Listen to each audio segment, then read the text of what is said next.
പുന്നപ്ര വയലാർ രക്തസാക്ഷികളുടെ ജീവൻ തുടിക്കുന്ന ഓർമ്മകൾ ഇരമ്പുന്ന ആലപ്പുഴ വലിയ ചുടുകാട് രക്തസാക്ഷി മണ്ഡപത്തിലാണ് VS അച്യുതാനന്ദനും അന്ത്യയാത്രയ്ക്ക് വേദിയൊരുങ്ങുന്നത്.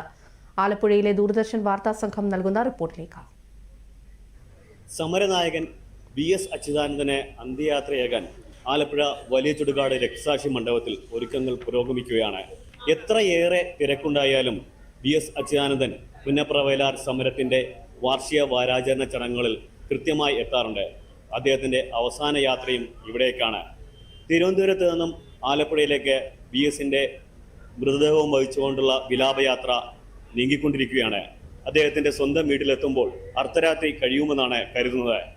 നാളെ രാവിലെ 11 മുതൽ ഉച്ചയ്ക്ക് 3 വരെ ആലപ്പുഴ റിക്രിയേഷൻ ഗ്രൗണ്ടിലാണ് പൊതുദർശനത്തിനായി ഒരുക്കങ്ങൾ നടത്തിയിട്ടുള്ളത്. വൈകിട്ട് 4 മണിക്കാണ് ആലപ്പുഴ പുന്നപ്രയിലെ വലിയ ചുടുകാട് രക്തസാക്ഷി മണ്ഡപത്തിൽ VSന്റെ ശവസംസ്കാര ചടങ്ങുകൾ നടക്കുക. തുടർന്ന് മുഖ്യമന്ത്രി പിണറായി വിജയന്റെ നേതൃത്വത്തിൽ അനുസ്മരണ സമ്മേളനവും നടക്കും.